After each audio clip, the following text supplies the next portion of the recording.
সকাল 7টা থেকে এই মুহূর্তে ঘড়িতে বাজে 6:30 অর্থাৎ 11.5 ঘন্টারও বেশি সময় ধরে এনফোর্সমেন্ট ডাইরেক্টরেট তারা এই কয়লার দুর্নীতি কাণ্ডে তারা তদন্ত করছে। শহরের একাধিক জায়গাতে তারা তদন্ত করছে। তার পাশাপাশি সব থেকে গুরুত্বপূর্ণ সেটা হচ্ছে আইপ্যাকের এই যে বিল্ডিং আমরা রয়েছে অর্থাৎ ওয়াটার সাইড বিল্ডিং গোদরেজ সেইখানে 11 ফ্লোরে, এবং সেখানে যখন একদিকে তদন্ত চলছে সেখানে যেমন বিধাননগর কমিশনারের একাধিক আধিকারিকরা রয়েছেন, তার পাশাপাশি আমরা যেটা দেখতে পাচ্ছি যে কিছুক্ষণ আগে একাধিক বাসে তৃণমূলের যারা কর্মী সমর্থকরা রয়েছেন তারা এখানে এসে উপস্থিত হয়েছেন। যদিও এখনো পর্যন্ত তাদের কারো হাতে কোনো দলীয় পতাকা দেখা যাচ্ছে না, একটা নির্দিষ্ট জায়গাতে সেগুলোকে রাখা হয়েছে। এখন দেখার যে পরবর্তী সময় তারা কি কর্মসূচি নেয়। যতদূর দেখা যায় তারা কিন্তু বিভিন্ন জায়গাতে ছড়িয়ে ছিটিয়ে রয়েছেন। কিছুক্ষণ আগে যে ছবি আমরা দেখছিলাম যে বাসে করে তারা একের পর এক নামছেন, তাদের মধ্যে একটা অংশ তারা একেবারে গোদরেজ ওয়াটার সাইড বিল্ডিং এর যে মেন যে গেট রয়েছে সেখান থেকে তারা যখন আইপ্যাকের অফিসের দিকে যাওয়ার চেষ্টা করছিলেন, যারা বিধাননগর কমিশনারেটের যারা আধিকারিকেরা ছিলেন, অফিসাররা ছিলেন, তারা বলেন যে এখান থেকে সরে দূরে দাঁড়াতে। তারপরে তারা কিন্তু দূরে তুমি এই যে জমায়েতটা দেখছো তারা এখানে রয়েছে, তবে বেশ কিছু জমায়েত কিন্তু এদিক ওদিক চারিদিকে ছড়িয়ে ছিটিয়ে রয়েছে। তারা কোনো রকম কথা এই মুহূর্তে বলতে চাইছেন না, কোনো ইনস্ট্রাকশনের অপেক্ষায় তারা হয়তো রয়েছেন, সেই কারণে তারা কথা বলছেন না। অন্যদিকে water side Godrej water side building এর যদি কথা আমি বলি তাহলে সেখানে হচ্ছে ঠিক 11 ফ্লোরে, সেখানে এই মুহূর্তে প্রায় 11.5 ঘন্টা ধরে সেখানে কিন্তু এই ইডির তরফে তদন্ত তারা করছেন। এবং সেই 11 ফ্লোরের ছবি কিছুক্ষণ আগে আমরা দেখেছিলাম যখন মুখ্যমন্ত্রী বেরিয়ে যায়, তারপর সেখানে বিধাননগর কমিশনারেটের র্যাব ফোর্স, সেখানে বিধাননগর কমিশনারেটের সিপি সুজিত বসু সহ আরো একাধিক যারা রয়েছেন তৃণমূল নেতা এবং যারা বিধাননগর কমিশনারেটের অফিসাররা তারা সেখানে রয়েছেন। অন্যদিকে সেই 11 ফ্লোরের যে নির্দিষ্ট কিছু কয়েকটি অফিস ঘর রয়েছে সেখানে ইডির তরফেই তদন্ত চালানো হচ্ছে। ফলত এখন দেখার যে পরবর্তী সময়ে এই যে জমায়েত, এই যে ভিড়, তারা কোনো রকম কর্মসূচি নেন কিনা। একেবারে এরপর ছবিটা কোন দিকে গড়ায় সেদিকে আমাদের নজর থাকবে। সুকান্ত, তুমি আমাদের সঙ্গে থাকো, আমি বৈশ্বনাথ চট্টোপাধ্যায়ের কাছে আসবো, কিন্তু তার আগে আজকে যে ঘটনা ঘটলো তা নিয়ে বিজেপির জাতীয় মুখপাত্র সম্বিত পাত্র কি বলছেন একবার দেখুন। प्रतीक जैन नामक व्यक्ति जिसको आईपैक का सारा आइडिया है, जो आईपैक चलाता है, आईपैक के प्रीमाइसेस में रेड होता है और आईपैक के प्रतीक जैन जी के घर में रेड होता है, और दोनों ही जगह ममता बनर्जी व्यवधान करती है, इलेक्ट्रॉनिक और फिजिकल एविडेंस चुराती है और वहां से ले जाती है।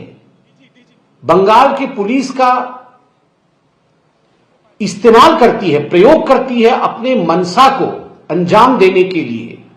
यह दिखाता है कि ममता हैज लॉट टू हाइड। ममता जी के पास ऐसे कई राज हैं जिनका वो खुलासा नहीं होने देना चाहती है।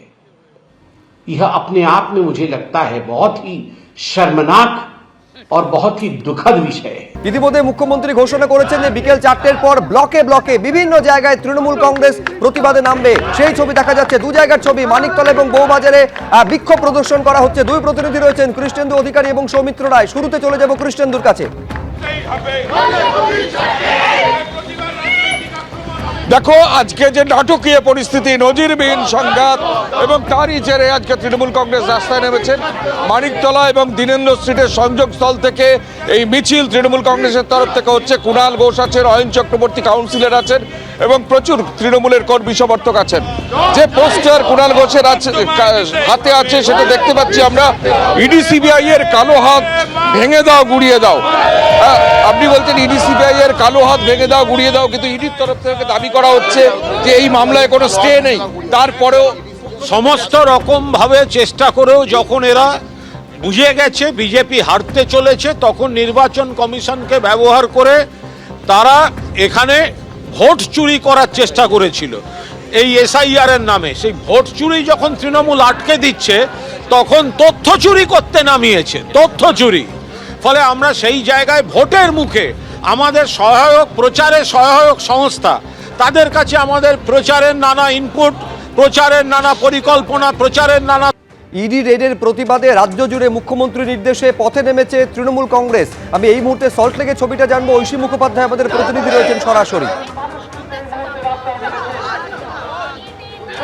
একেবারে দেখো, আইপ্যাকের অফিস এবং তার সঙ্গে প্রতীক জেনের বাড়িতে যেভাবে ইডি হামলা চালিয়েছে বলে তৃণমূলের অভিযোগ, সেই পরিপ্রেক্ষিতেই কিন্তু দেখা যাচ্ছে যে প্রতিহিংসামূলক রাজনীতির অভিযোগ তুলে এই মুহূর্তে তৃণমূল কংগ্রেসের কর্মী সমর্থকেরা তারা সল্টলেকে বিক্ষোভ মিছিল করছেন এবং সেখান থেকেই যে বার্তা তুলে ধরছেন যে যেভাবে নির্বাচনের আগে প্রতিহিংসার রাজনীতি করার জন্য ইডি সিবিআইকে কাজে লাগানো হচ্ছে, সেই বিষয়ে কিন্তু তারা প্রতিবাদ সংগঠিত করছেন। এবং তারই সঙ্গে আইপ্যাকের অফিসে আজকে যেভাবে ইডির রেড ছিল এবং সেখানে মুখ্যমন্ত্রী খোদ পৌঁছে গিয়েছিলেন, সেখান থেকেই সুর বেঁধে দিয়েছিলেন আন্দোলনের। একেবারে, এবং এই ছবি রাজ্য জুড়ে বিভিন্ন জায়গায় দেখা যাচ্ছে।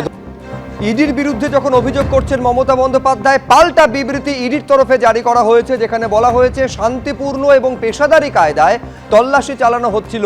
এই তল্লাশি চলাকালীন হঠাৎই প্রচুর পুলিশ নিয়ে হাজির হন মুখ্যমন্ত্রী, প্রচুর গুরুত্বপূর্ণ নথি এবং ইলেকট্রনিক ডিভাইস কেড়ে নিয়ে যান তিনি।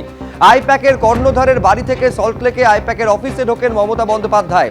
মুখ্যমন্ত্রী, তার সহযোগী ও পুলিশ অফিসাররা আইপ্যাকের অফিসে ঢোকেন, জোর করে গুরুত্বপূর্ণ নথি এবং ইলেকট্রনিক ডিভাইস কেড়ে নেন। তথ্য প্রমাণের ভিত্তিতেই অভিযান চলছিল, কোনো রাজনৈতিক দলকে টার্গেট করে নয়, কোনো পার্টি অফিসে তল্লাশি চালানো হয়নি। পশ্চিমবঙ্গের 6টি এবং দিল্লির 4 জায়গায় তল্লাশি চলেছে বলে বিবৃতিতে দাবি করেছে এনফোর্সমেন্ট ডিরেক্টরেট। এই কয়লা পাচার মামলা এবং হাওয়ালা যোগের তদন্তেই তল্লাশি অভিযান চলছিল।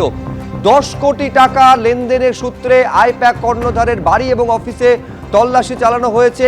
হাওয়ালা চক্রের সঙ্গে আইপ্যাক জড়িত বলে বিবৃতি জারি করেছে ইডি।